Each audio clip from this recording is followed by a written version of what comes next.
हरे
विठ्ठल विठ्ठल म्हणा वेळोवेळा हा सुख सोहळा स्वर्गी नाही.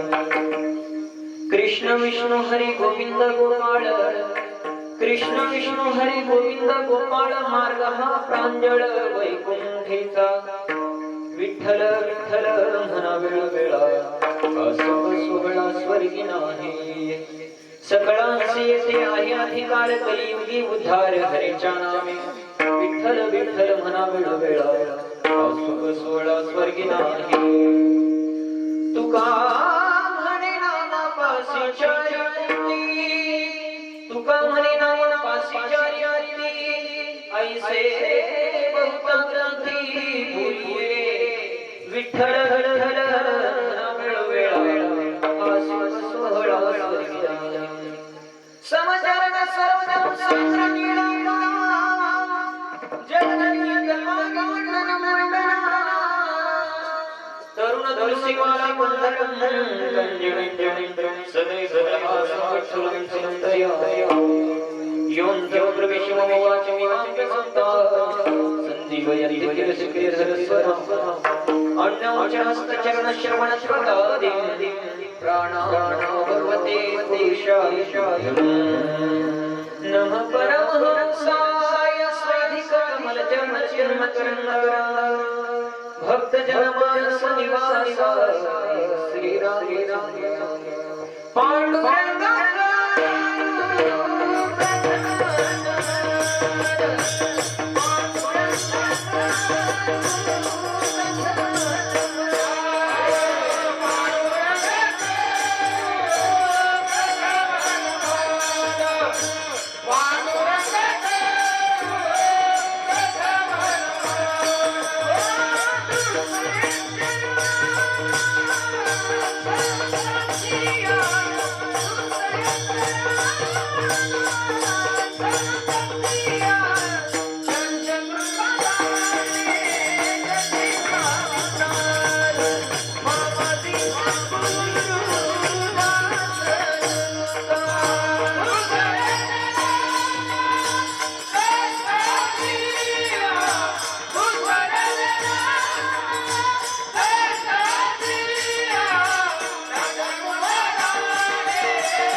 सकळ विद्यांचे अधिकरण तेची बंधु श्री चरण श्री गुरुचे ते नमस्कार.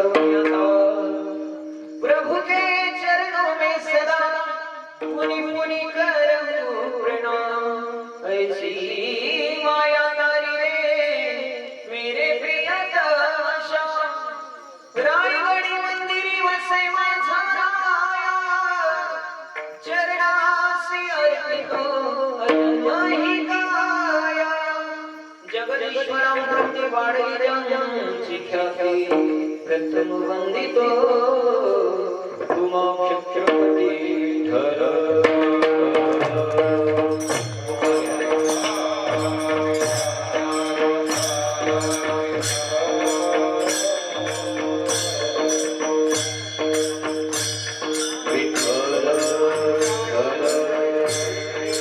सर्वांनी भजन करा.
विश्व उद्धारक, विश्व कल्याण मूर्ती, विश्व वंदनीय जगद्गुरु श्री तुकोबाराय यांचा 5 चरणाचा हा अभंग भगवत चिंतन सेवे करता निवडलेला आहे. जगद्गुरु तुकोबाराय या अभंगाद्वारा सामान्य जीवाला उपदेश करतात. सेवेला सुरुवात करण्यापूर्वी अल्पसा परिहार. अनंत कोट ब्रह्मांड नायक, अकारण कारण करुणावरून आले, अखिल गुणनिधान, रुक्मिणी प्राण संजीवन जगत आधार, भक्त वत्सल भगवान श्री पंढरीशांच्या असीम कृपेद्वारे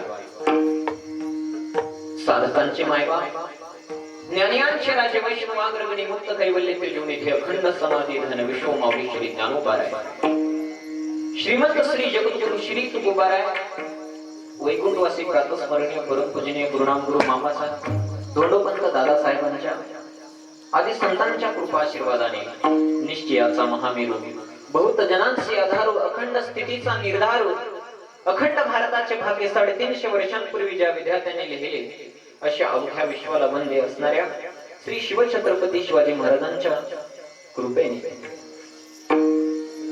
मौजे सावरगाव ग्रामस्थांच्या वतीने आयोजित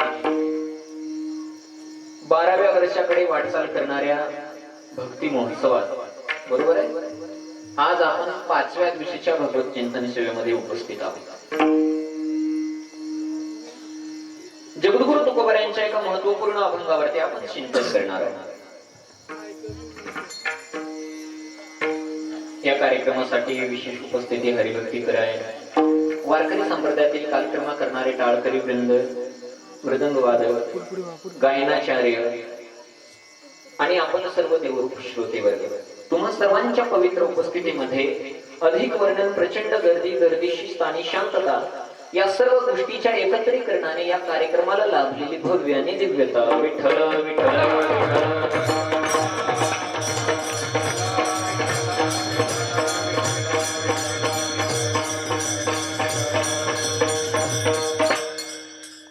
संत आदी उपदेश करतात.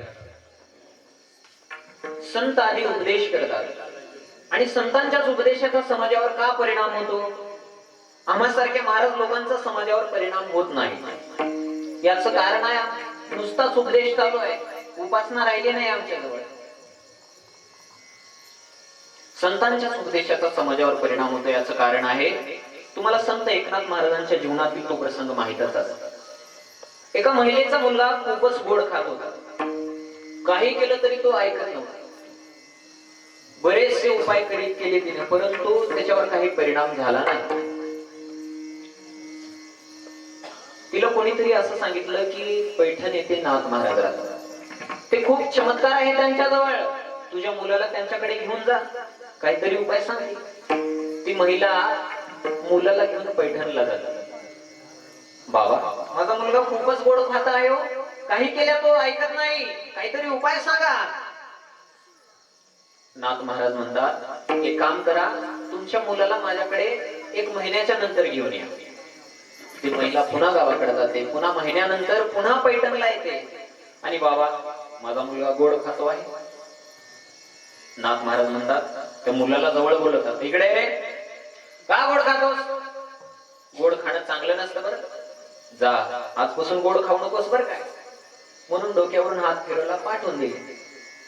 गावाकडे आला, गोड खायचं सोडून दिला. 1 दिवस झाला, 2 दिवस झाले, 4 दिवस झाले, 8 दिवस झाले, बघता बघता महिना निघून गेला, परंतु तो मुलगा गोड मागितला नाही. त्याच्या आईला आश्चर्य वाटलं, या अगोदर बरेचसे उपाय केले मी, नको नको ते औषध खाऊ घातले, नको नको ते कानमंत्र दिले, तरी याच्यावर परिणाम झाला नाही. आणि नाथ महाराजांनी कुठला कानमंत्र दिला नाही ना, कुठला औषधी दिले नाही. नाथ महाराजांच्या सांगण्याचा याच्यावर परिणाम कसाच काय झाला? बरं, हाच जर उपाय त्यांनी मला जर पहिल्यांदा गेल्यावर सांगितला असता तर माझे 1 वेळास तिकिटाचे पैसे वाचले असते ना.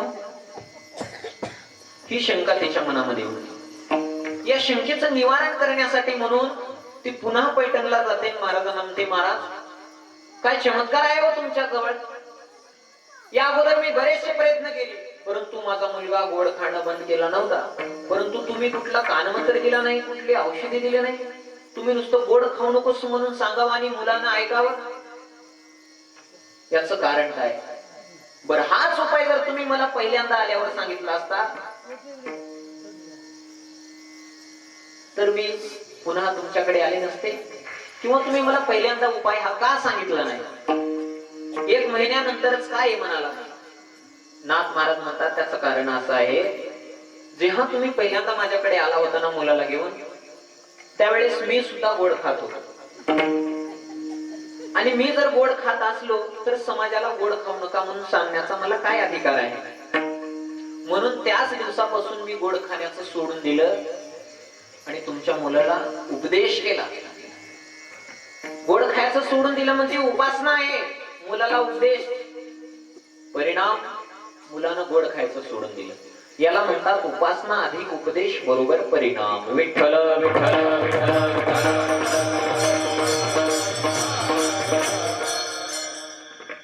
इथे महाराज लोकांचा आजकाल समाजावर परिणाम होत नाही. याचं कारण आहे नुसताच उपदेश चालू आहे आमचा. बरं महाराज लोकांचं जाऊ द्या, बापाचा मुलावर परिणाम होत नाही. बाप सांगतो मुलाला बिडी पेटून आणे, तसं म्हटल्यानंतर 2 दिवस 4 दिवस 8 दिवस व्यवस्थित काम करत बघा ते बिडी पेटवायचं. परंतु तेही बिडी पेटवताना डोकं चालवतं गरमगीर मला पेटवायला मला सांगते आणि ओढते माझा पप्पा, याच्यामध्ये नक्कीच मजा असली पाहिजे. मग इथे टेस्टिंग करायला काय हरकत आहे? मग ते तिथंच 2-4 झुरके मारताना पप्पाला बिडी देतात. घ्या पप्पा. अरे जास्तच पेटली रे. हो ना, जास्तच वेळ धरली होती विस्तवावर. पप्पाने बिडी उलटी केली. ओली झालेली बिडी बापाच्या लक्षात, मुलाचा पराक्रम आला. गारट्या बिडी वळलीस का रे? अहो नाही पप्पा. अरे खरं सांग. अहो नाही ओढली म्हणतोय ना. याला म्हणायचं खोटं बोल पण मोठं बोल. तोही बाप होता, त्याला माहित होतं लातो के भूत बातोशी नाही मानते. त्यानं म्हटलं आण ग ते घरातलं कुऱ्हाडीचं दांड का, हा कसं खरं बोलत नाही पाहतो. असं म्हटल्यानंतर त्यानं ओळखलं आता पुढे काय रामायण घडणार आहे. त्यानं म्हटला पप्पा मी बिडी उडली हो. गुन्हा कबूल केला, मान खाली घातली. त्यावेळेस बापानं बिडीचे 2 झुरके मारले. बाबा नाकातून धूर काढत लालबुंद डोळे करून बाप म्हणू लागला, गाढवाच्या बच्चा बिडी पिणं चांगलं आहे का रे? म्हणजे हे सगळं प्रकरण कळलं ना तुम्हाला? याला म्हणायचं नुसताच उपदेश. विठ्ठल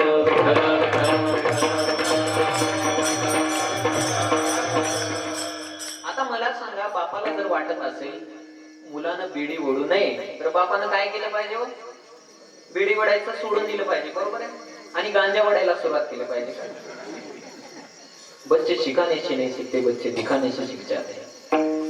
तुम्ही चांगलं बघा, लेकरांना चांगलं राहून सांगायची गरज नाही, त्यांच्यात आपोआप ते संस्कार होतात. संत उपदेश करतात, त्याच्या पाठीमागे उपासनेचं सामर्थ्य. बरं 1-2 जन्माचं नाही, मागे बहुता जन्मी हेची करतो आलो आम्ही. बरं मागे बहुता जन्मी जाऊ द्या बाबा, 2-4 जन्मे द्या. मला सांगा, जगद्गुरु तुकोबाराय अगोदरच्या जीवनामध्ये कोण? नामदेवराय.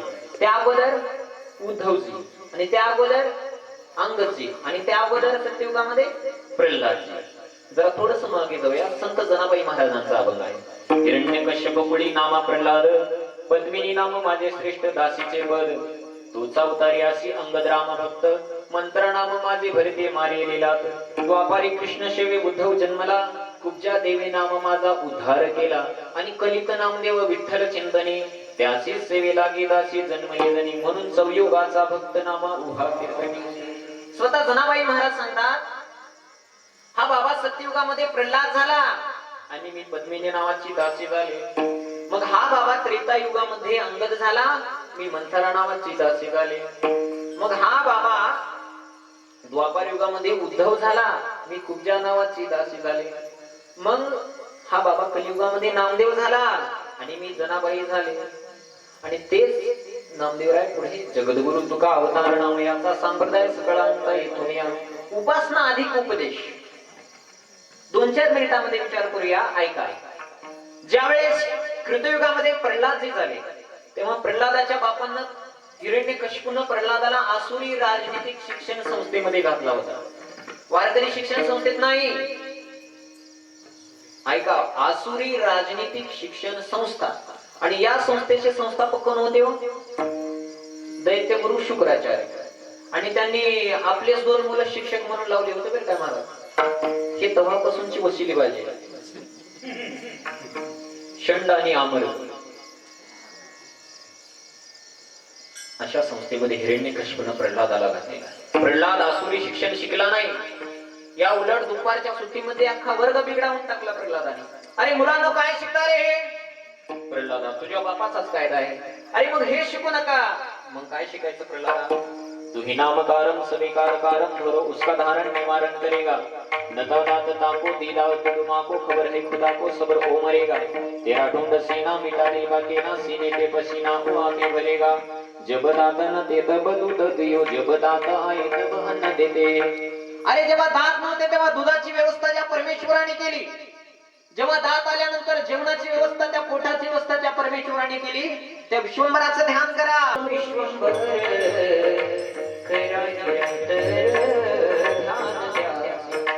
म्हणजे प्रल्हाद महाराजांनी विद्यार्थी मित्रांना उपदेश केला आणि जीवनामध्ये उपासनाही केली. चला तेच पुढे त्रेतायुगामध्ये अंगदजी झाले. अंगदाने प्रभूची सेवा केली आणि उपदेश कुणाला केला हो? अंगदाने रावणासारख्याला उपदेश केला. बाबा काय उपदेश केला? त्याचे श्लोक पूर्वी पंक्तीमध्ये म्हणायचे. आता पंगतच राहिली नाही तर श्लोकाचा प्रश्नच निर्माण होत नाही. लग्न लागलं म्हटलं की ताट घेऊन लाईनीमध्ये उभे राहतात. आणि याला जास्त शिकलेल्या लोकांनी नाव दिलं बफे सिस्टम. बरोबर आहे, बफे सिस्टमच म्हणतात. मला वाटतंय बफे सिस्टम ऐवजी बफेलो सिस्टम दिला असतं तर जर बरं वाटलं. का जनावरासारखं उठून खात फिरणं नाही तर अजून काय.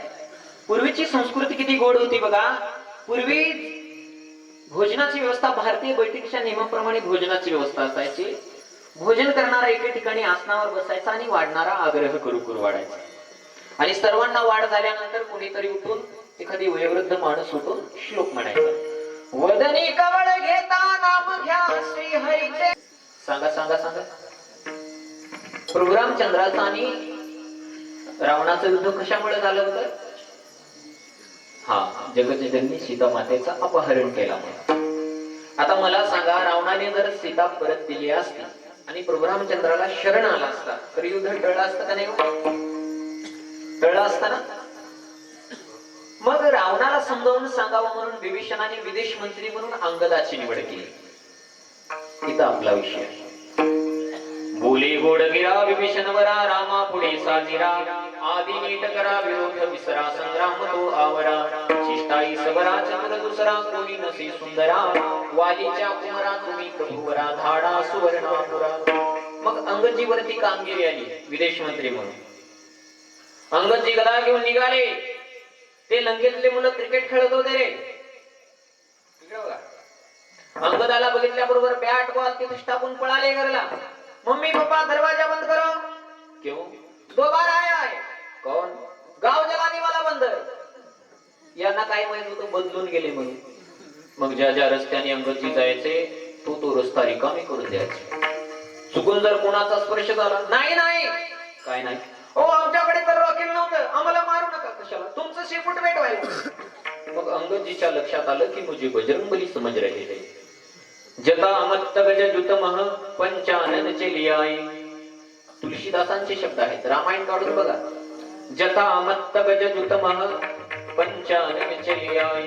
जसा मातलेल्या हत्तीच्या कळपामध्ये सिंहाचा प्रवेश व्हावा तसा रावणाच्या दरबारामध्ये अंगदाचा प्रवेश झाला. रावणाने विचारलं कहा का है बंदर. अंगदजीने मध्यम परिचय दिला. परिचयाचे 3 प्रकार आहेत, उत्तम, मध्यम आणि सामान्य. उत्तम परिचय म्हणजे स्वतःहून स्वतःची ओळख निर्माण करणं हा उत्तम परिचय. बापाहून मुलाची किंवा मुलाहून बापाची ओळख हा मध्यम परिचय. आणि जेव्हा पत्नीहून पतीचा परिचय जीवनामध्ये करून देण्याची वेळ येते त्याला सामान्य परिचय म्हणतात. अंगदाने कोणता परिचय दिला? अंगद नाम बालिकर बेटा. अंगद नाम आहे मेरा, बालिका बेटा हूं. रावण हादरला वगैरे वगैरे. रावणाला उपदेश करू लागले अंगद. अजून वेळ गेलेली नाही रावणा. अरे वाळलेलं गवत दातात धर बैलासारखा पायावर चालत जा. मानेवर कुऱ्हाड ठेव. सीतामाईला पालखीमध्ये बसव. प्रभू रामचंद्राच्या हवाली कर. प्रभू रामचंद्राला शरण जा, कल्याण होईल तुझं. म्हणजे अंगदाने प्रभूची सेवाही केली आणि उपदेश रावणासारख्याला केला. चला तेच द्वापार युगामध्ये उद्धवजी झाले. उद्धवांनी भगवान श्रीकृष्णाची उपासना केली आणि उपदेश गोपिकांना केला. चला तेच पुढे कलियुगामध्ये नामदेवजी झाले. सुंबाचा गरगोटा काट्याची रंगोटी नामा वाळवंटी कीर्तन करी उपासनाही केली आणि समाजाला उपदेश केला. चला तेच पुढे जगद्गुरु तुकोबार आहे. दीन रजनी हाची धंदा गोविंदाचे पवाडे किंवा पांडुरंग ध्यानी पांडुरंग म्हणी जागृती स्वप्नी पांडुरंग उपासना केली आणि उपदेश काय केला? सांगतो तू मासी भजारे विठ्ठला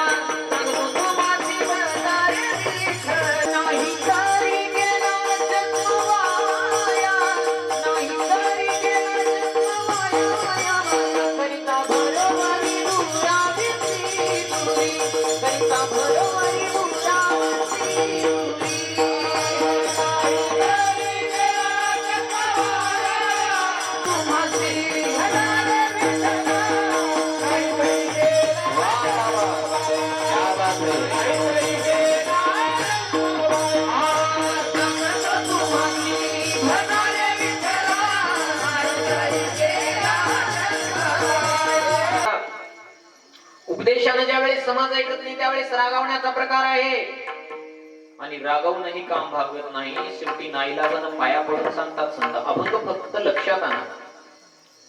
हे जर पटत नसेल तर उदाहरण घ्या. मुलाने 4 दिवस शाळेला कल्टी मारली म्हणून 5व्या दिवशी गुरुजी घरी आले. आहेत का पाटील घरी? काय झालं गुरुजी? अहो 5 दिवस झाला मुलगा शाळेत नाही. काय सांगता गुरुजी? सकाळी 10 वाजता जाता आणि रात्री 6 ला येतो. अहो बरोबर आहे, तुम्हाला वाटतं शाळेत गेलं, मला वाटतं घरी आहे. 5 दिवस झाले. पाटील म्हणाले चिंता करू नका गुरुजी, तुम्ही चला, मी लगेचच बाळूला घेऊन येतो. ज्या वेळेस पाटलांनी बाळूचा शोध लावला तेव्हा बाळू गावामध्ये नव्हता. बाळू कुठं होता ऐका. गावातले दुसरे 4 आणि यांचं 1 असे 5 जण मिळून उसामध्ये पत्ते खेळत बसले होते. पाटलाच्या लक्षात आलं गुरुजींचं बरोबर आहे. एकुलता एक मुलगा होता पाटला. 100 एकर जमीन, अर्धा एकर मध्ये वाडा. डबडबत्या डोळ्यानं बाप सांगू लागला, अरे बाळा, 3 पिढ्याची वारकऱ्याची परंपरा आपल्या घराण्यामध्ये. आज तालुक्यात फिरलो तरी जय हरी पाटील, रामकृष्ण हरी पाटील, रामराम पाटील म्हणून लोक माझा आदर करतात आणि तू 10 वर्षाचा असताना पत्ते खेळतोस माझ्या राजा. माझ्या समोर मोठा जुगाऱ्या बसेल. 100 एकर शेत इकशील, जर्मलच्या ताटलीत बाजरीचं पीठ मागशील, प्लॅस्टिकच्या तांब्यामध्ये पाणी पिशील. वाईट मार्गाला लागू नको बाळा, उद्यापासून शाळेत जात. असं म्हटल्यानंतर मुलगा व्यवस्थित शाळेत जाऊ लागला. पुन्हा 20 दिवसांनी गुरुजी आले. आहेत का पाटील घरी? पाटीलच बाहेर आले. काय झालं गुरुजी? 5 दिवस झालं बाळू शाळेत नाही. चिंता करू नका गुरुजी, आता लगेचच घेऊन येतो, तुम्ही चला पुढे. मग आता पाटील बाळूला शोधण्यासाठी कुठं गेले असतील? सांगा सांगा. ऊसा. परंतु मुलाने ऊस बदलला होता बरं का. सापडल्यावर तिथं थांबत नाही ते, तरी दुसऱ्या ऊसात सापडलेच मला. आता मात्र बापाचा क्रोध अनावर झाला. मिरगुडीचं हिरवं फक काढलं आणि त्याला बदडत बदडत घरी आणलं. शाळेत नाही. वाड्याची आतून कडी लावून घेतली. वाड्याच्या खांबाला मुलाला नायलनच्या दोऱ्यानं करकुसून बांधून मारायला सुरुवात केला. बाबा कपडे फाटले, त्याला रडताही येईना. पाटलीन मध्ये आली. अहो मारू नका त्याला, मरून जाईल ते. खबरदार, मध्ये आलीस तर तुझं मुंडकं सोडीन. जमदाग्नी झाला होता पाटील रागाच्या भरात. मारता मारता शेवटी बाप म्हणाला, कारट्या, अरे निपुत्रिक झालो तरी चालेल, पुन्हा जर शाळेत गेला नाहीस तर तुझं कुऱ्हाडीनं मुंडकं सोडीन. बांधलेलं होतं, रक्त बंबाळ झालेलं होतं, रडताही येत नव्हतं. तरी एक एक शब्द उच्चारत हुंदके देत देत बोलू लागलं, बाबा अहो नुसता दम काय देता, घ्या कुऱ्हाड आणि तोडा मुंडकं, तरी पट्ट्या शाळेत जाणार नाही.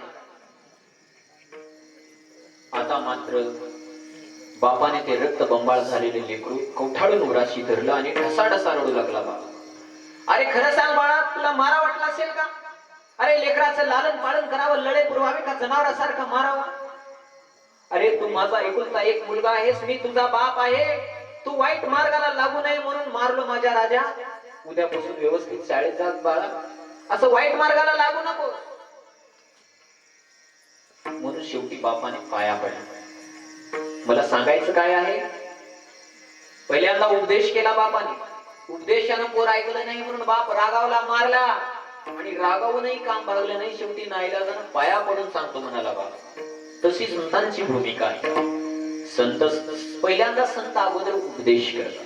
संत सदा उपदेश बतावत केश से सब चेत भय है, तू अजहु ममता नहीं चांदत मोह आए संदेश दहिए, आज ही काल चले उठी मूर्ख तेरे सामने ही केते गए हैं, सुंदर क्यों नहीं राम सुमिरत या जग में कहूं कौन रहे है, संत सदा उपदेश बतावत. पहिला उपदेश आहे. आणि ज्यावेळेस उपदेशानं समाज ऐकत नाही त्यावेळेस रागावण्याचा प्रकार आहे. एवढे मोठे शांतिब्रह्म एकनाथ महाराज रागवले का नाही बाबा? हरिपाठ काढून बघा म्हणजे लक्षात येईल. भक्तिविन पशु कशाशी वाढला, सटेविने नेला कैसा नाही, काय माय गेली होती भूतापाशी, हरे नाही मकाशी अरे मुडा. हे रागावणच आहे. तुकोबराय सुद्धा रागावले का नाही? किती सांगू तरी नाही, किती पटकीचे पुढे शिंदळीचे रडतील, हे रागावणच आहे. आणि ज्यावेळेस रागावूनही काम भागत नाही, शेवटी नाईलाजानं पाया पडून सांगतात संत अभंगाचं प्रथम.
असेल तर मी सांगतो ते करा.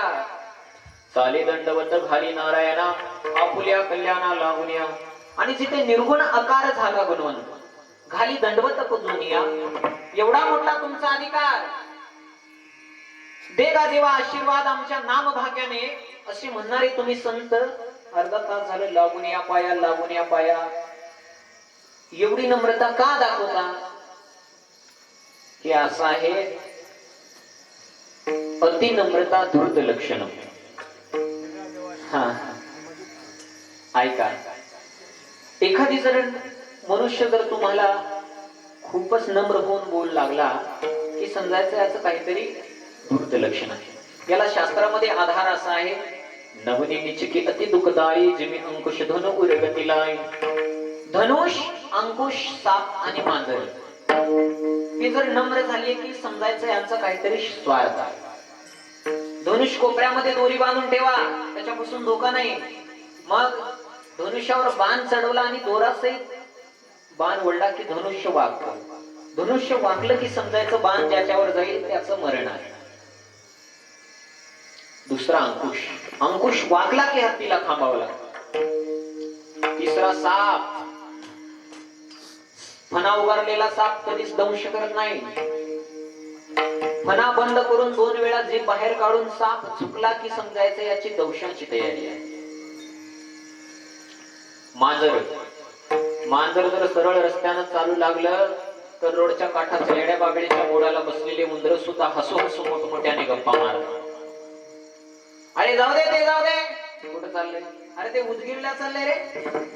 मग त्या उदगीरला रोडनं जाणाऱ्या मांजराला उंदर सुद्धा घाबरत नाही, धर्मगीर मार. मग उंदर पुण्या मांजराला घाबरतात, जे मांजर दबा धरून बसत, त्याच्या पुढचे पाय पुढे त्याच्यावर मान टाकतं, कान पाडतं, तिरप्या नजरेनं बघतं. इतकं मांजर नम्र झालं की उंदरानं समजावं आपला नंबर लागला. नवनीत जे अति दुःखदायी जिने अंकुश धनुर्गतीला. ठीक आहे तुकोबार आहे, आम्हाला समजलं. बाण मारण्यासाठी धनुष्याला झुकावं लागतं, हत्तीला आळ करण्यासाठी लोखंडाला वाकावं लागतं, दंश करण्यासाठी सापाला सुद्धा झुकावं लागतं, उंदराचा काटा काढण्यासाठी मांजराला नम्र व्हावं लागतं. हे आम्हाला कळालं. परंतु तुमच्या नम्रतेचा काय उद्देश आहे? महाराज म्हणतात माझ्या नम्रतेचा एकच उद्देश आहे की करे टाळे बोला मुखेना. हाताने टाळी वाजवा आणि मुखाने नामस्मरण करा, एवढ्याच करता. ठीक आहे तुकोबार आहे, बोला मुखे नाम, बोला मुखे नाम. हो, नामामध्ये एवढं सामर्थ्य काय आहे? अरे बाबा, जे सामर्थ्य परमेश्वरामध्ये नाही ते त्याच्या नामामध्ये आहे. तुझ्या नामाचा महिमा तुझं कळो मे विषाम. लक्षात घ्या, ज्याचे त्याचे विषय ठरलेले आहे. भक्ति में क्या मस्ती है बातें संतन को पूछो, और शक्ति में क्या मस्ती है बातें पहलवान को पूछो. हिंदी कळतं ना सर्वांना? तर कालच्या कीर्तनामध्ये मी काल्याला अभंग घेतला हिंदी मधून. चुरा चुरा कर माकन खाया. जेवण झाल्यानंतर मला भात वरण नुकती केलेली होती जेवण. 2-3 महिला भोजन करत असताना म्हणाल्या, अगं पारुबाई, काय ग सरूबाई, अगं त्या गुंजरग्याच्या महाराजांनी चांगलं कीर्तन केलं का? तिने म्हटली, काय चांगलं कीर्तन केलं? मध्ये ते हिंदी हिंदी काय म्हणत होता मला कळालंच नाही. तिसरी म्हणाली, अगं का म्हणालीस हिंदी हिंदी, हान बुंदी आणि चल घरला. हिंदी ही कळत नाही, मराठी ही कळत नाही, परंतु तुम्ही सर्वजण हुशार आहात. हिंदी तुम्हा सर्वांना कळतं, म्हणजे हिंदी बोलायला सुद्धा काही हरकत नाही. ऐका, भक्ति में क्या मस्ती है बातें संतन को पूछो, और शक्ति में क्या मस्ती है बातें पहलवान को पूछो. भक्तीची मस्ती संतांना विचारा आणि शक्तीची मस्ती पहिलवानाला विचारा. नाहीतर एक दोन बस स्टँडला सकाळी सकाळी गेला आणि फुकटचा पेपर वाचून म्हणू लागला, लई ताकद. कुणामध्ये? अहो लई ताकद. कुणामध्ये? अरे लई ताकद एवढंच वाचता येतं का? पुढचं वाच ना बाबा. त्यानं म्हणला, अरे दिल्लीच्या सतपाल पैलवान मध्ये लई ताकद. अरे बाबा, दिल्लीच्या सतपाल पैलवान मध्ये लई ताकद हे कोल्हापूरच्या युवराज पाटलाच्या मुखातून शब्द शोभत होते, कारण त्यांची झाली होती. तू तर नुसतं पाव बटर खाऊन सकाळी सकाळी चहा पिऊन सांगतो लई ताकद लई ताकद. तसं शक्तीची मस्ती कुस्ती खेळणाऱ्या पहिलवानाला विचारा, भक्तीची मस्ती संतांना विचारा, आणि बाळाचा मुख पाहण्याचा आनंद बाळाच्या आईला विचारा. जब नंद नंदलाल कन्हैया जब नंद बाबा के आंगन में नंगे पांव घूमते तो यशोदा मुड़ मुड़ के देखती, कभी छाछ गिरा देती, कभी मक्खन गिरा देती, कभी मटका फोड़ देती. कन्हैया ने कहा, माँ कितनी बार देखती हो, क्या मिलता है मेरा मुंह देखने में, अपना अपना काम कर लो ना. फिर भी यशोदा नहीं मानी. अरे कमाल की बात है माँ, अपना अपना काम कर लो ना, क्या मिलता है मेरा मुंह देखने में, मैं तो दाऊ भैया के साथ खेल रहा हूँ. फिर भी यशोदा नहीं मानी. अरे कमाल की बात है माँ, अपना अपना काम कर लो ना, क्या मिलता है मेरा मुंह देखने में क्या आनंद मिलता है इस बात का पता मुझे नहीं. तो मेरा मुंह देखने में क्या आनंद मिलता है इस बात का पता लगने के लिए मुझे क्या करना पड़ेगा माँ. त्यावेळेस यशोदा म्हणते, इसलिए तुझे सिर्फ यशोदा बनना पड़ेगा लाला, तब तुझे पता चलेगा कि काना का मुख देखने में क्या आनंद मिलता है. लक्षात घ्या, बाळाचा मुख पाहण्याचा आनंद बाळाच्या आईला विचारा, शक्तीची मस्ती पहिलवानाला विचारा, भक्तीची मस्ती संतांना विचारा, तसं नामाचं सामर्थ्य नामधारकाला विचारा. विठ्ठल विठ्ठल विठ्ठल.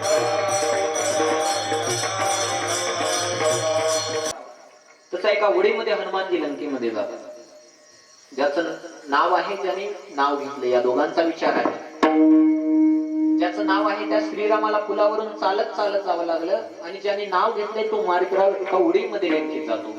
म्हणून भगवंतापेक्षाही भगवंताच्या नामामध्ये अधिक सामर्थ्य आहे. म्हणून विनवणी करतात तुकोबा आहे, करे विठोबाचे परिवत जळती पापाचे, परिवत जळती पापाचे.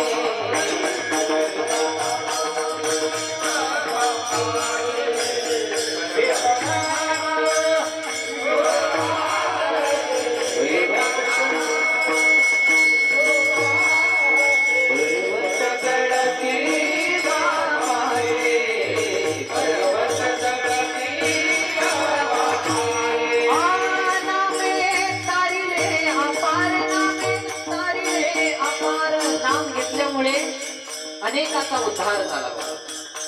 मृदंग वाजवा, ते मृदंग वाजवा, वाजवा, भजनी फेका वाजवा. नामे तारिले अपार, नामे तारिले अपार, नामामुळे अनेकांचा उद्धार झाला. सर्वात पापी म्हणून वाल्या कोळ्याचं उदाहरण येतं. ब्रह्महत्याराची अपार शब्द आहे. म्हणजे त्यानं एक माणूस मारला की मौर्य एवढा खडा घ्यायचा आणि रांजणामध्ये टाकायचा. आणि असे किती रांजण भरला होता? 7. आणि रांजण काय आपल्या रांजणा एवढा 5 घागरीचा नव्हता. एकेका रांजणामध्ये 12 बैल फिरत होते.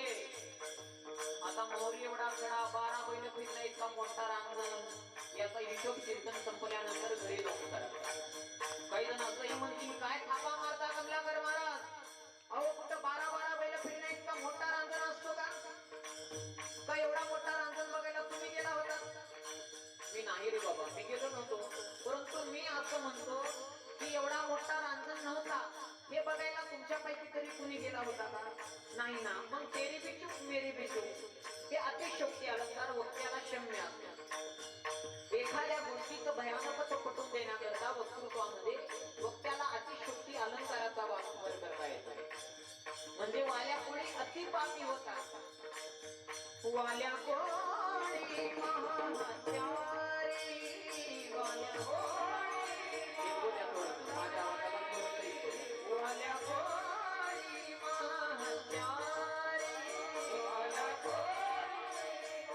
महात्यारी, वाल्या कोळी वाट नाही येणाऱ्या जाणाऱ्यांना मारतोय, लुटतोय, चोऱ्या करतोय. ज्या जंगलामध्ये वाल्या कोळी राहत होता, वाजवा भजनी टेका वाजवा. ज्या जंगलामध्ये वाल्या कोळी राहत होता त्या जंगलामधून नारद मुनी एकदा जात होते. श्रीमन्नारायण नारायण हरी हरी, नारायण नारायण हरी हरी, हो तेरी लीला सबसे न्यारी न्यारी, हरी हरी,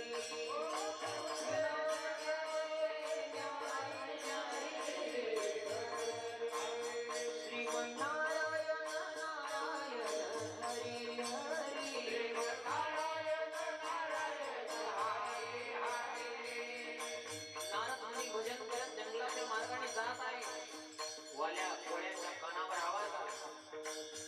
मला बघितलं की माणसं 12 कोस दूर पडून जातात आणि हा कोण महात्मा आहे तो निर्भीडपणे भजन करत येतोय. त्यानं थांबा म्हटला, ओ महाराज थांबा थांबा थांबा थांबा थांबा. त्यानं म्हटला, महाराज भजन बंद करा. का हो? तुम्हाला माहित नाही का मी कोण आहे? नाही माहित. मी वाल्या कोळी आहे. मग तुम्हाला माहित नाही का मी चोर आहे, लुटतोय, डाकू आहे? काय आहे जवळ ते काढा.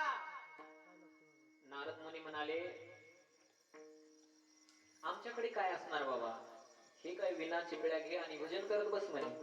त्यानं म्हटलं, महाराज खूपच शहाणे दिसताय तुम्ही, काय आहे लवकर जवळ काढा, नाहीतर मरणाला सामोरं जावं लागेल. असं म्हटल्यानंतर नारद मुनी म्हणतात, अरे तू जे माणसं मारतोय, चोऱ्या करतोय, पाप करतोय, कशासाठी करतोय?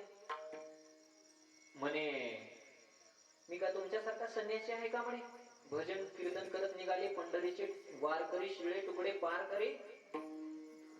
मला लेकरं आहेत, बायको आहे, संसार आहे माझ्या मागे, तुमच्यासारखा रिकामी नाही मी.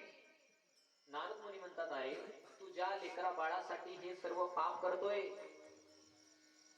ह्या पापाचे तुझ्या घरचे वाटेकरी होतात का? तुझं अर्ध पाप वाटून घेतात का? विचारून ये. त्यानं म्हणला, महाराज किती शहाणे दिसता हो तुम्ही, मला विचारण्यासाठी घरला पाठवा आणि तुम्ही सकाळी सकाळी पहिल्या गाडीनं लातूरला निघून जावा.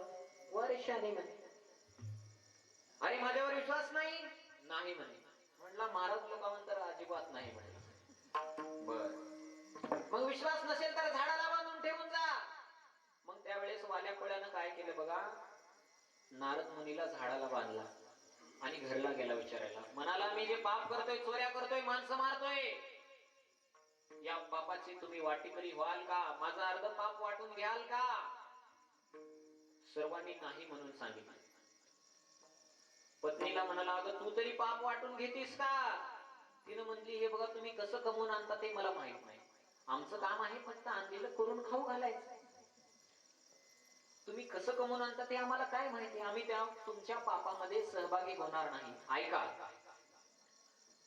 पुरुषांनी जर पाप केलं तर त्याच्या पत्नीला भोगावं लागत नाही, आणि पुरुषांनी जर पुण्य केलं तर त्याच्या पत्नीला अर्ध आपोआप जात. आणि पत्नीनं जर पाप केली तर ते अर्ध पुरुषांना भेटत, तिच्या पतीला. आणि जर पत्नीनं जर पुण्य केली तर ते पतीला बिलकुल भेटत नाही. कारण त्याग या माऊल्यांचा आहे. केवढा मोठा त्याग बघा यांचा. यांचं माहेरचं नाव, पुढे बापाचं नाव, पोस्ट बापाचा, तालुका बापाचा, जिल्हा बापाचा, आणि लग्न झाल्यानंतर बापाचा एक तरी शब्द सोबत घेऊन येते का? या बिचाऱ्या माता माऊल्या महिन्याच्या वारीमध्ये दिवसभर पायी चालतात. पंढरपूरमध्ये गेल्यानंतर 18 तास पांडुरंगाच्या दर्शनाला थांबतात. आणि ज्या वेळेस पांडुरंगाच्या दर्शनाचा नंबर लागला त्यावेळेस त्यांचं मागणं काय असतं? महिलांचा कोणताही नवस स्वतःसाठी नसतो. एकतरी मुलासाठी असेल, एकतरी होणाऱ्या जावयासाठी असेल, बरोबर आहे, एकतरी पतीसाठी असेल, बरोबर आहे. म्हणते पांडुरंगा माझा कुंकवाचा धनी सुखाचा ठेवा. आता मी पुरुष मंडळींना विचारतो, इमानदारीनं सांगा बरं, एकदा तर देवळामध्ये गेल्यानंतर म्हटलं का देवा माझ्या बायकोला बरं वाटू द्या म्हणून? चुकून सुद्धा शब्द निघणार नाही याच्या तोंडातून. बर, या बिचाऱ्या माता माऊल्या वट सावित्री पौर्णिमेला वडाला 7 प्रदक्षिणा घालतात. कशासाठी? 7 जन्म हाच पती मिळावा म्हणून, बरोबर आहे. मग मी पुरुष मंडळींना विचारतो, एका तरी वर्षी येड्या बाबळीला चक्कर मारला का की पुढच्या जन्मामध्ये हीच बायको मिळू दे म्हणून? ऐका, राष्ट्र करी पाप राजाने भोगावे, राजाचे सर्व पुरोहिता. राष्ट्रानं जर पाप केलं तर ते राजाला भोगावं लागतं, राजाचे सर्व पुरोहिता. आणि राजाच्या पूर्वजांनी केलेलं पाप सुद्धा राजालाच भोगावं लागतं. कारण जया अंगी मोठेपण तया यातना कठीण. मोठेपण घेणं बी सुखाचं नाही. ऐका, राष्ट्र करी पाप राजाने भोगावे, राज्याचे सर्व पुरोहिता. शिष्य केले पाप भोगावे गुरुने. शिष्याने जर पाप केलं तर ते गुरुला भोगावं लागतं. आणि स्त्रीशी केले घेणे पुरुषाशी. आणि स्त्रियांनी केलेलं जर पाप ते पुरुषांना भोगावं लागतं. पुरुषांनी केलेलं पाप स्त्रियांना भोगावं लागत नाही. या न्यायाप्रमाणे मी तुमच्या पापाचा वाटेकरी होणार नाही, असं वाल्या कोळ्याची पत्नी वाल्या कोळ्याला सांगितली. त्याचे डोळे उघडले. पळत नारद मुनीकडे आला. बांधलेलं होतं सोडला. करा क्षमा अपराध महाराज, तुम्ही शित मला क्षमा करा महाराज, मला क्षमा करा. बांधलेलं होतं सोडला. चुकलो महाराज, माफ करा म्हणून पाया पडला. आता मी काय करू सांगा? म्हणे घे देवाचं नाव. कोण्या देवाचं नाव? म्हणे रामा रामा म्हण. मग ते रामा रामा म्हणत म्हणत मारा मारा म्हणायला सुरुवात करायची. कारण जन्मभर तोच उद्योग केला होता ना, मारण्याचा. मारा मारा मारा.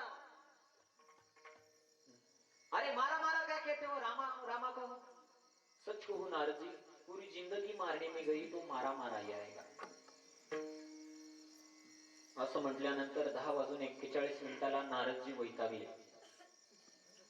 अरे मारा मारा क्या कहते हो, रामा रामा कहो.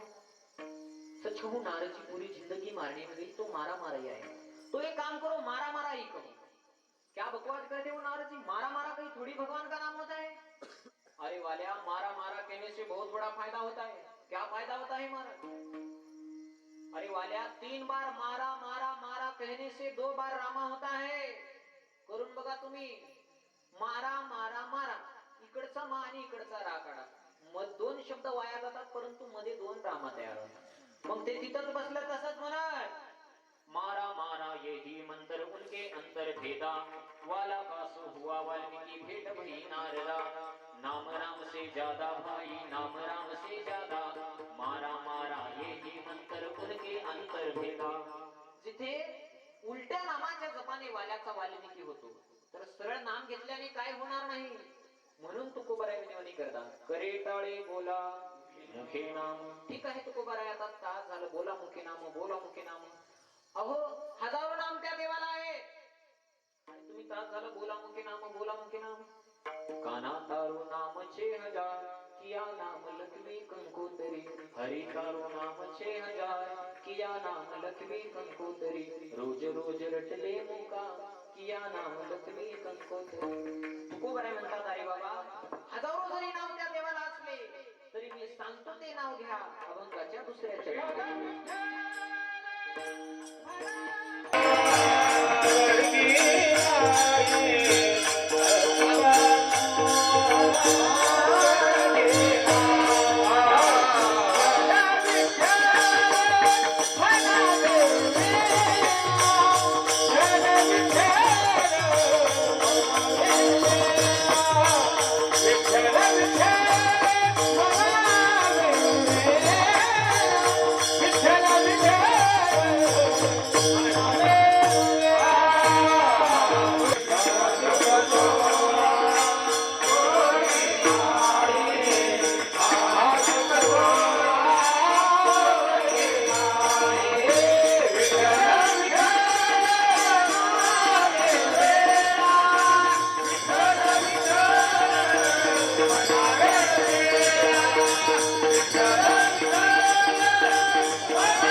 सहभागी झाले नाही.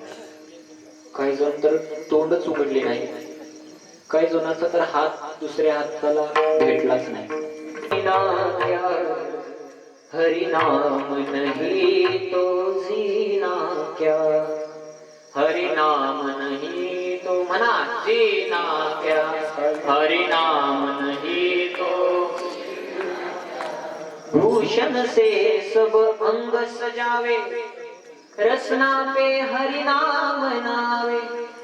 ऐका, भूषण से सब अंग सजावे. रसना पे हरि नाम नावे. देह पड़ी रह जाए यहीं पर. फिर कुंडल और नगीना क्या. हरि नाम नहीं तो हरि नाम नहीं तो हरि नाम नहीं तो चपाती भाजी खीर हरला क्या. सर्वांनी गोड भजन करत राहा बरं का. विठ्ठल विठ्ठल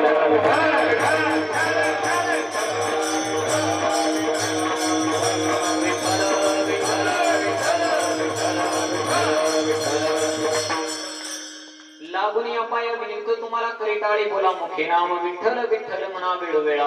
हा सुख सोहळा स्वर्गीय. हा म्हणजे संबंधदर्शी शब्द आहे. मी तू तो हा जो कोण काय आपण स्वतः या मराठी व्याकरणातल्या 9 सर्वनामापैकी हा एक सर्वनाम आहे. हा सुख सोहळा स्वर्गी नाही याचा अर्थ बाकीचे सुख सोहळे स्वर्गामध्ये आहेत.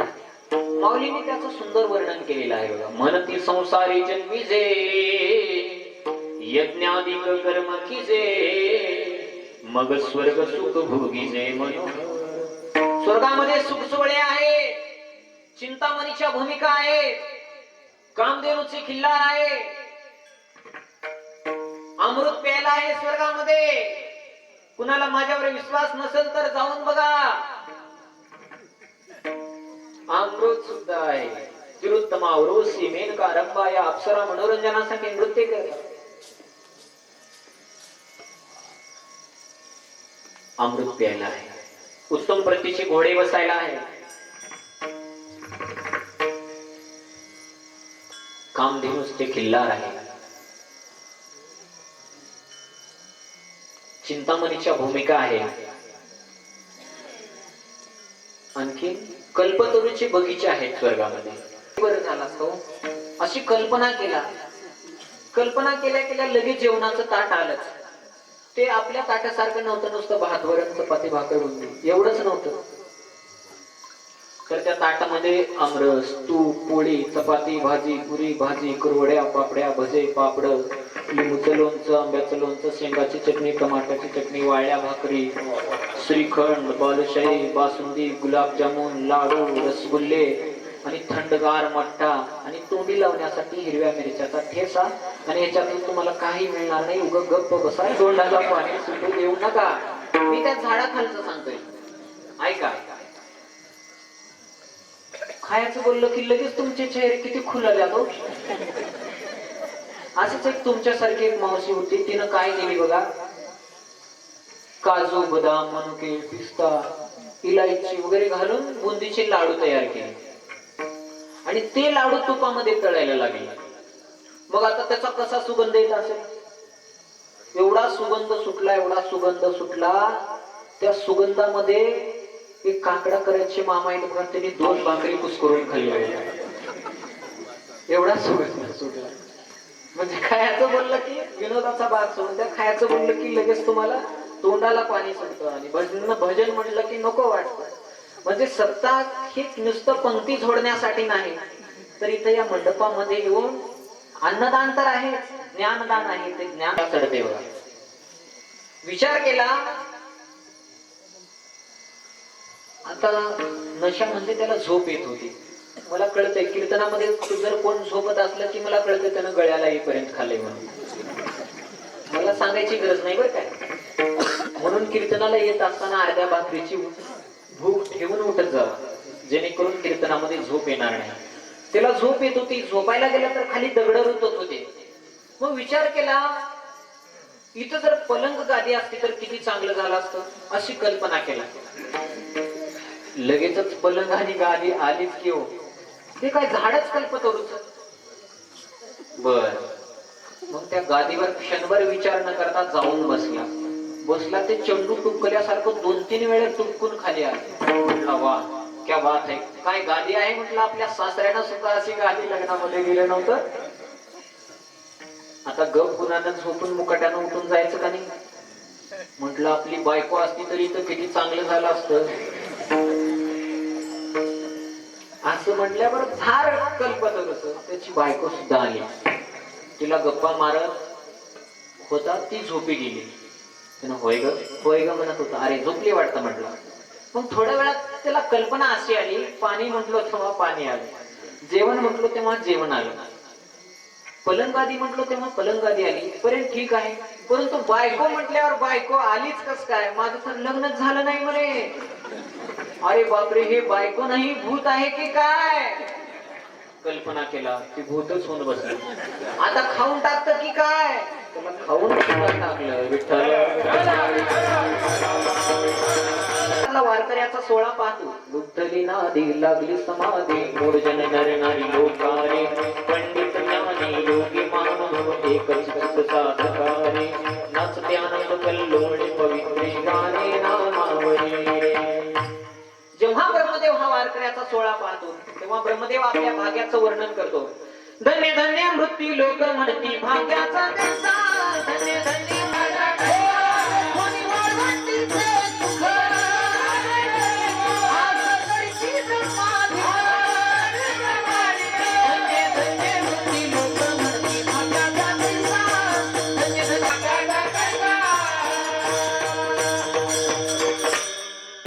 जाऊन सांगायचं झालं तर वैकुंठात सुद्धा हा सुख सोहळा नाही. आणि वैकुंठात जर हा सोहळा असता तर तो भगवान परमात्मा वारकऱ्याच्या झोपडीत येऊन कशाला राहिला असता हो?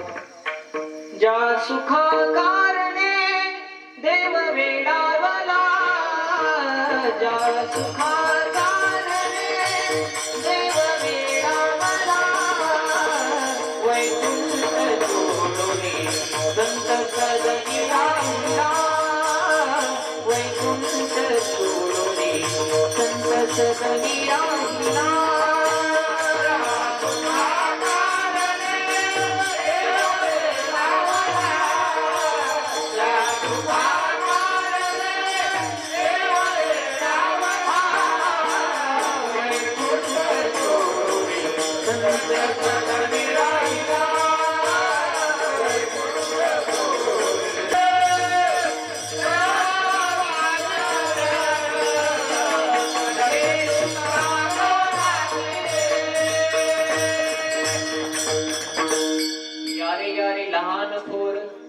लहान थोर काळे गोरे गरीब श्रीमंत स्त्री पुरुष सर्वांनाच अधिकार आहे. सगळ्यांशी येते आहे अधिकार, सर्वांना या ठिकाणी अधिकार आहे. जात वेत गोत कुळशील मात, एकानं म्हटलं भजे खा त्वरित, भावनायुक्त अंतकरणाने भजे खा, असं त्याचा अर्थ होतो का? भजे का त्वरित, भावनायुक्त म्हणजे भावनायुक्त अंतकरणाने भजन करा का भावनायुक्त अंतकरणाने भजे खावा? सहज माणसं बोलून जातात परंतु त्याच्या अर्थाकडे लक्ष देत नाही.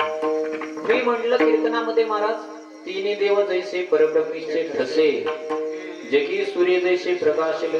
मागला म्हटला तिन्ही देव जसे परभणीचे ससे. माणसं पाठ करण्यात वाचन करण्यात काही मागे म्हणतात. कोंड कोंडूनी धरी न जीवे, माणसं म्हणतात कोंड कोंडू कोंडू कोंडू धरी न जीवे. अरे बाबा, कुठपर्यंत कोंडू कोंडू धरायचं? कोंड कोंडूनी धरी न जीवे. बघा गावामध्ये हरिपाठ करणाऱ्या महिला, हरिमुखे म्हणा पुण्याची गणना कोण करी. याच महिला माऊलीच्या सोहळ्यामध्ये आळंदी ते पंढरपूर वाहिन्याच्या वारीमध्ये गेल्या आणि आळंदीहून दिंडी निघाली. 2 दिवस पुण्यामध्ये मुक्काम असतो. तिथं मुक्कामाला आल्यानंतर त्या पुण्यातले दानशूर लोक, कोणी बॅगाच देतो, कोणी चट्याच देतो, कोणी पांघरायलाच देतो, कोणी पैसेच देतो, कोणी बिस्किटच देतो, कोणी खायलाच देतो. काही व्यवस्था त्या गावाकडून गेलेल्या महिला काय केल्या, ते सगळं गोळा केल्या आणि रात्री मुक्कामाला आल्यानंतर म्हटल्या, काय ग बाई, ज्ञानेश्वर महाराजांनी काही खोटं लिहिलं आहे का? पुण्याची गणना कोण करे. अगं माय, पुण्य वेगळं पुणे वेगळं. ऐका, नळाचं न बाणाचं न, कळतंय ना? कारण फरक आहे ना, नळाचं न बाणाचं. बघा भाषेमध्ये फरक आहे.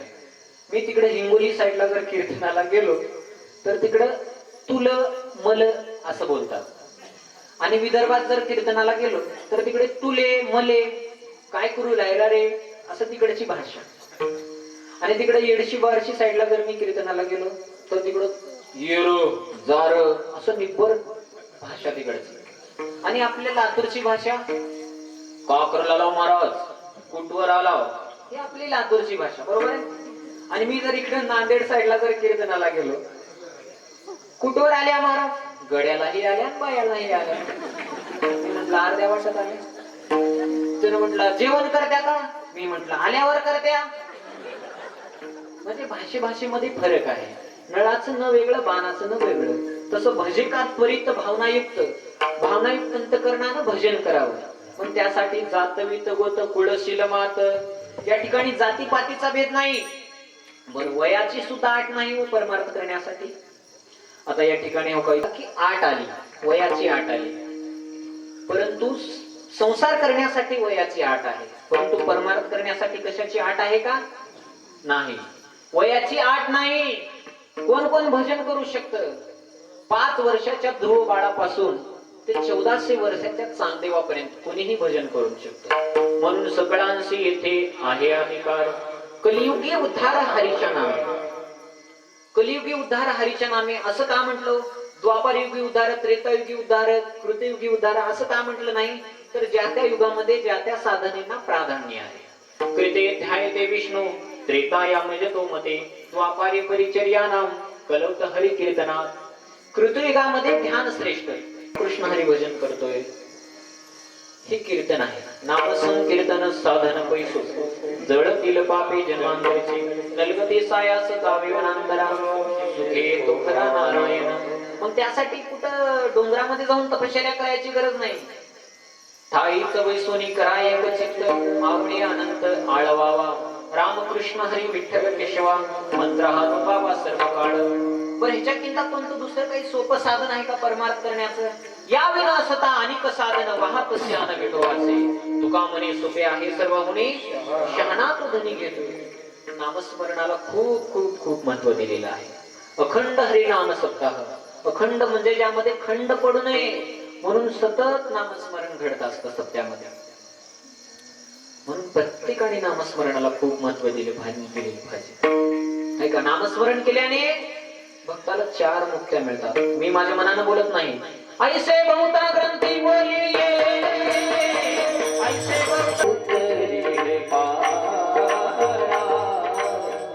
हरे नामैव हरे नामैव केवलम, कलौ नास्तीव नास्तीव नास्तीव गतिरण्यता. म्हणजे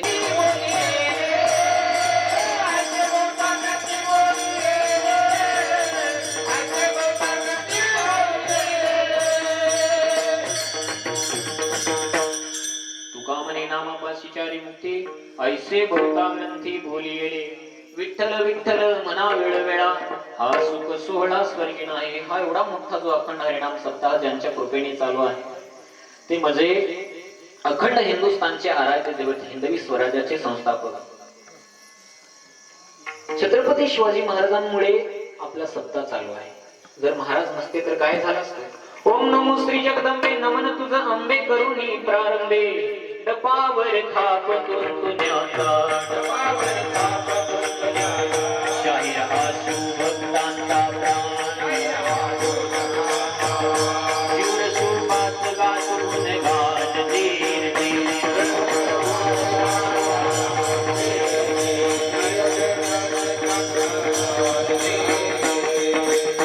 मुद्रांचा मात आहे जिजाऊला, घडविले तिने शूर शिवाला, साक्षात होती ती आई भवानी, जन्म घेतला तिच्या मोठी सुवाणी, तिच्याच राज्यात होती सुखी सारी प्रजा, धन्य धन्य ती जी. अहो जरा विचार करा, आज आपल्या गावाच्या मंदिरावरचे कळस धडकत आहे, टाळ मृदंगाच्या गजरामध्ये सारे गाव गमगमून जात आहे. तिथे बसलेला प्रत्येक पुरुष आज अभिमानाने स्वतःला हिंदू म्हणून घेत आहे. तिथे बसलेला प्रत्येक महिला कपाळी कुंकू डोक्यावर पदर घेऊन बसलेले आहे. आज आमचे लग्न एवढं मोठ्या थाटामाटामध्ये पार पडतात. आज आमच्या गावामध्ये कीर्तन भजन गातात ज्ञानेश्वरी पारायण. हे सर्व का घडतंय? त्याच्या पाठीमागे काय आहे? हा अधिकार, हे स्वातंत्र्य तुम्हा मला कोणी मिळवून दिला असेल तर 16व्या शतकामध्ये राष्ट्र माझा माँसाहेब जिजाऊंनी मिळवून दिलेला हा अधिकार आहे. जिजाऊ माँसाहेब जन्मल्या नसत्या तर हिंदू धर्माचं, हिंदवी स्वराज्याचं, हिंदुस्थानचं, हिंदू माणसाचं काय झालं? जिजाऊ माँसाहेब जन्मल्या नसत्या तर तुम्हा आम्हाला हिंदू म्हणून राहता आलं ना. तुमची आमची ओळख हिंदू म्हणून नाही तर मुसलमान म्हणून राहिली असते. जिजाऊ माँसाहेब जन्मल्या नसत्या तर जन्मले नसते शिवछत्रपती. जिजाऊ माँसाहेब जन्मल्या नसत्या तर राहिले नसते सुहासिनीचे कपाळ, उगवली नसती हिंदवी स्वराज्याची सकाळ. जिजाऊ माँसाहेब जन्मल्या नसत्या तर बालके असते आमच्या मुली बाळीला राहिले नसते कुंकू कपाळे. जिजाऊ माँसाहेब जन्मल्या नसत्या तर राहिले नसते सुहासिनीचे कपाळ, उगवली नसती हिंदवी स्वराज्याची सकाळ. जिजाऊ माँसाहेब तुम्ही जन्मला नसत्या तर जन्मले नसते शिवछत्रपती. काशी की कला जाती, मथुरा में मस्जिद बनती और एक शिवाजी राजा ना होता तो सुंदर सत्य हो जाते. अरे विचार करा, जवळजवळ 1293च्या आसपासच्या महाराष्ट्राच्या मातीला ग्रहण लागलं. 350 वर्षांची गुलामगिरी, यवनांची गुलामगिरी आम्हाला सहन करावी लागली आमच्या पूर्वजांना. भल्या मोठ्या सुलतानांची यादी आहे. बिदरचा बादशाह निजापूरचा अली आदिलशहा, दिल्लीचे मोगल, गोव्याचे पोर्तुगीज, चहू बाजूने या मराठी मुलकाला गिधाडाने घेरलेले होते. हिरव्या अक्षरांचा वेगळा पडलेला होता.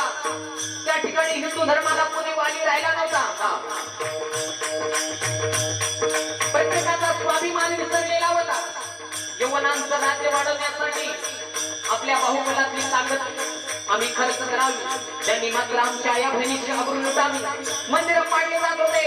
मंदिरामध्ये गायींची कत्तल केली जात होती. साधू संतांची विटंबना केली जात होती. भर रस्त्यावर आमच्या या बहिणीची आबरू लुटली जात होती. हा चालणारा नका नाक बंद झाला पाहिजे म्हणून राष्ट्रमाता बाळासाहेब जिजाऊ कुलस्वामी जगदंबा मातेच्या मंदिरामध्ये जाऊन टाहो फोडला. नमो चंद बुद्ध खंड हा खंड की दुर्गे उदंड दंड महिषासुर मर्दिनी जगदंबे महाराष्ट्र धर्म रक्षके आई दारुगड गयाचा दारुगड करणारा, धर्माची स्थापना करणारा, हिंदूची अस्मिता जागृत करणारा मला एक पुत्र जन्माला घाल जगदंबे म्हणून राष्ट्रमाता मातासाहेब जिजाऊ कुलस्वामी जगदंबा मातेच्या समोर गोंधळ घालत आहे. आम्ही गोंधळी गोंधळी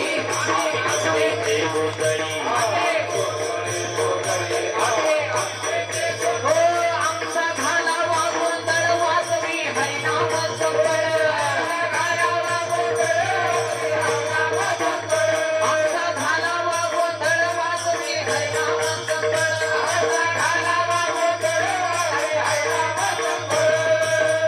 आणि हा गोंधळ कधी घातलाय का? नवरात्री 7व्या माळेला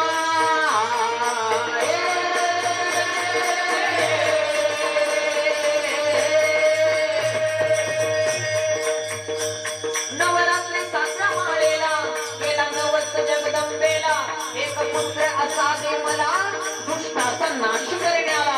भवानी माते पावन वसाला देवी समोर कौल धरलेला उजवा कौल मनी धरलेला देवीने कौल बघा दिला. आनंद झाला दिदाला झाला दिदाला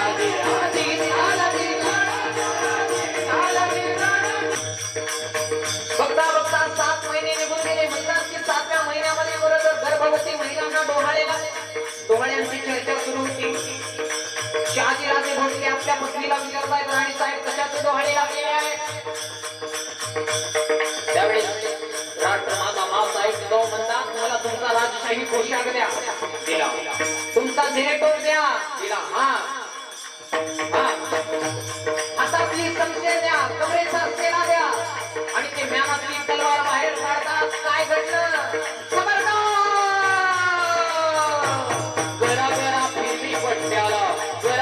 फिरवी पट्ट्याला जरा जरा खाल्लं जाताला जरा जरा आवळून मुठीला दैत्याचा नाश करण्याला आम्ही येत आहोत जन्माला. तो हाडे लागले सीताला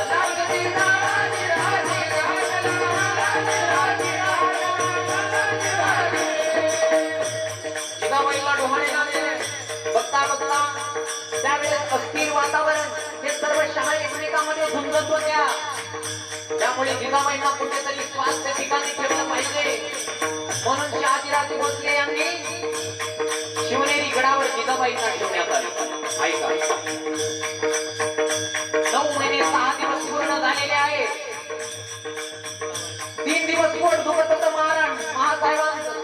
ऐका टाळ वाजवा टाळ. 3 दिवस पोट दुखत होतं. आणि तो दिवस होता 19 फेब्रुवारी 1630. सूर्यास्तमानाची वेळ आहे. हिंदूचा सूर्य उदयाला येणार आहे. मंद मंद वारा वाहतोय.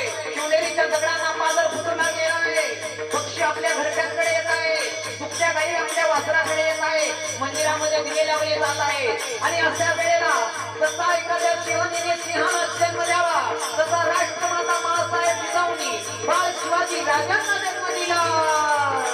एकच राजा इथे जन्मला शिवनेरी किल्ल्यावर. एकच राजा इथे जन्मला शिवनेरी किल्ल्यावर. माझ्या राजाचं नाव काळ दगडावर. माझ्या राजाचं नाव काळ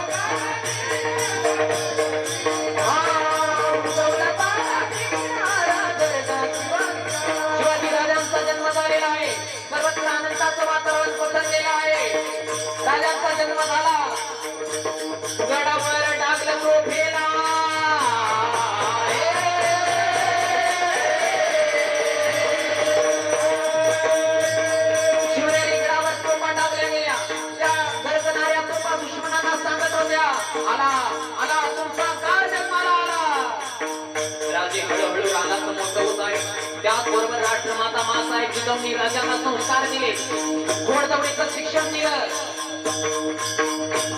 तलवारबाजी शिकवली, जादूची कोणते शिक्षण राज्याने घेतलेलं आहे. बघता बघता राजे लहानाचं मोठं होत आहे आणि 16-15 वर्षी राष्ट्रमाता मासाहेब जिजाऊंनी राजांना हातामध्ये तलवार दिली. राजांनी तलवार घेऊन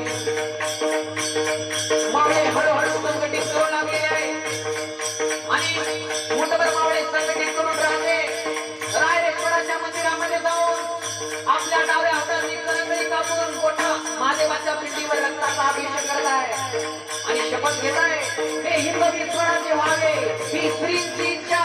हर हर महादेव, हर हर महादेव. स्वराज्य स्थापण्यासाठी त्यांनी केले बहुजाती, देवानी भगवान हाती, देवानी भगवान हाती राज घडवण्यासाठी. आई शिवाई आई जिजाई, आई शिवाई आई जिजाई, आशीर्वाद हो पाठी आहे, आशीर्वाद हो पाठी. दैवत छत्रपती नाम, दैवत छत्रपती, दैवत छत्रपती नाम, दैवत छत्रपती. शिवाचे मावळे आम्हाला नाही कुणाची भीती, शिवाचे मावळे आम्हाला नाही कुणाची भीती. चला उतार उचला भगवा, चला उतार उचला भगवा, दैन्याचा संपल, दैन्याचा संपल.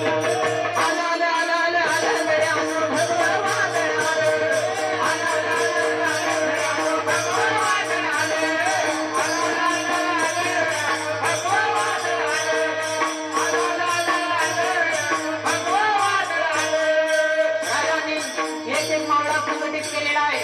त्या ठिकाणी आले तानाजी, आले यसाजी, आले धनाजी, आले भीमालोहार, आला मानकुजी दसोले, आले यसाजी कंस, असा अनेक जाती जमातीचे मावळा माझ्या महाराजांच्या सेनेमध्ये भरती झाले. त्या ठिकाणी कोणी माळी होता, कोणी साडी होता, कोणी तांबोळी होता, लमानी गिस्ती, डोंबारी, बेकाडी, पारधी, भिल्ल, मातंग, हरिजन, मुस्लिम, मेलन, सोनार, लोहार, सुतार, कुंभार, सांबार, कासार, वडार, धनगर, अक्कर, गवंडी, धोरणी, शिंपी, नावी, जंगल, गोसावी, वाणी, ब्राह्मण, राजपूत, मराठा असे प्रत्येक जाती जमातीचे मावळे माझ्या राजांनी भरती केलेले आहेत. म्हणून प्रत्येक जाती जमातीचा मावळा माझ्या राजांनी सेनेमध्ये भरती केलेला आहे. म्हणून आज गल्लीपासून ते दिल्लीपर्यंत कित्येकांच्या घरावर, कित्येकांच्या दारावर, कित्येकांच्या मनामनात, कित्येकांच्या कणाकणात, हिंदुस्थानच्या मातीच्या कणाकणात, कित्येक पुस्तकामध्ये, कित्येकांच्या पुस्तकामध्ये आज आम्ही शिवरायांना पाहतो. का पाहतो तर छत्रपती शिवाजी महाराजांनी जातीभेद न मानता, धर्मभेद न मानता 18 पगड जाती जमातींच्या मावळ्यांना एकत्रित करून हिंदवी स्वराज्याची स्थापना केली. म्हणूनच आम्ही आमच्या राजांना इतका आदर्श मानतो.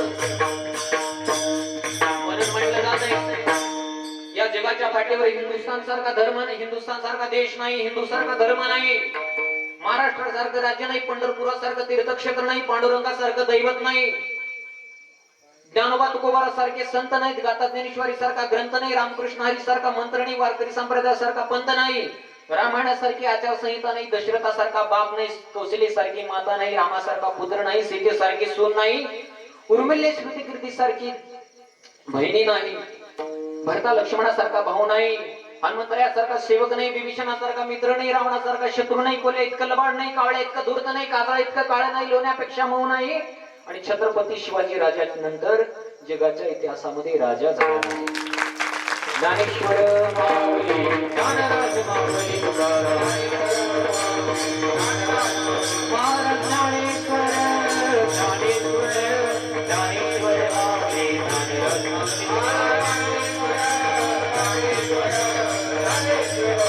राम तुकाराम, तुकाराम.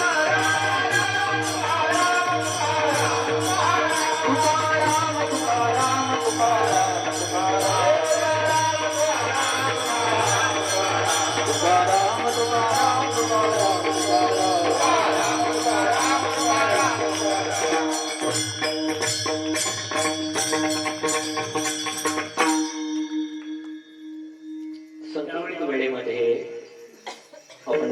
समापन करण्याचा प्रयत्न केलेला आहे.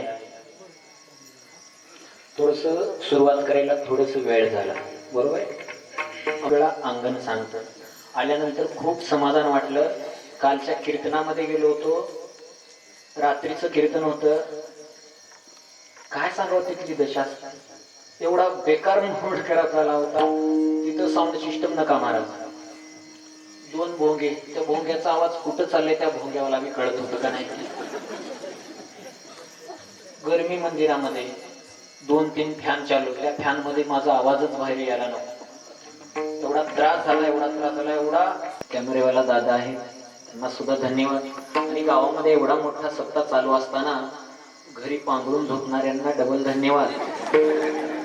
आणि बोलण्याच्या ओघामध्ये जर माझा काही चुकीचा शब्द गेला असेल, कुणाच्या मनाला जर दुःख पोचलं असेल, ठेच पोचली असेल, तर मी क्षमा मागतो. आणि मी क्षमा मागतो म्हणजे मला एक तुमचा मुलगा समजून माफ करा. जर तुम्हाला एक मुलगा असेल तर मला दुसरा मुलगा समजून माफ करा. तुम्हाला 2 मुलं असतील तर मला तिसरा मुलगा समजून माफ करा. आणि तुम्हाला 3 मुलं असतील तर मला 4था मुलगा समजून माफ करा. आणि तुम्हाला मुलगाच नसेल तर मला दत्तक घ्या.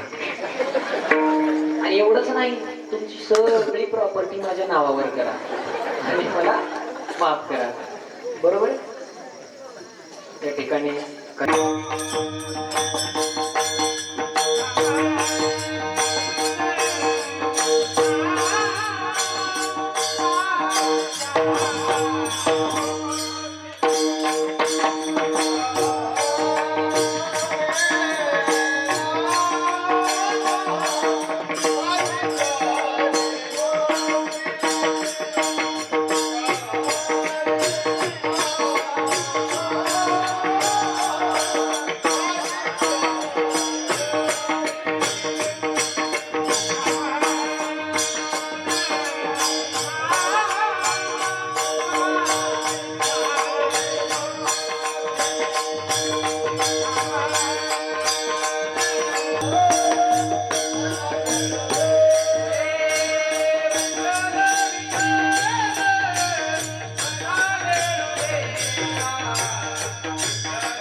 निमित्ताने हरिभक्त परायण कमलाकर महाराज यांनी जगद्गुरु संत तुकोबारायांचा समाजाला उपदेश करणारा लागून या पाया विनवितो तुम्हाला,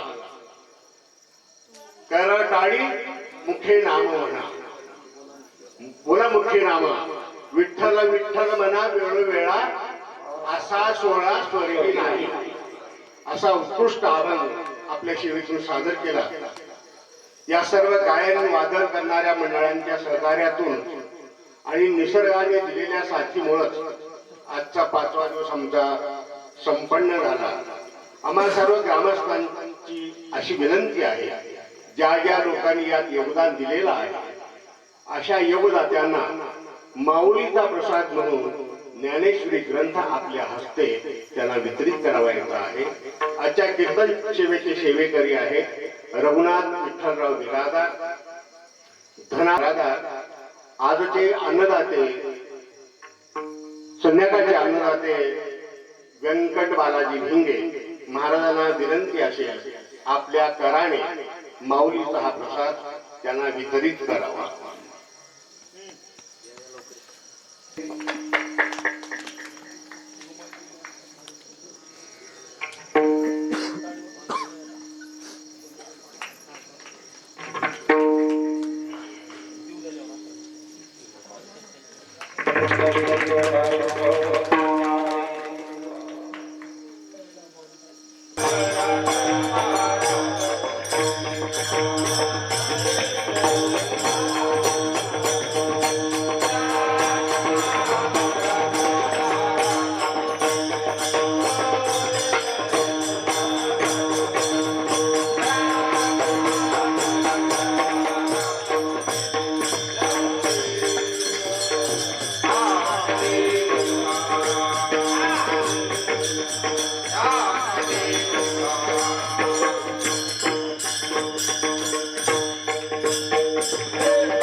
माझ्या सगळ्या हरिजनांचा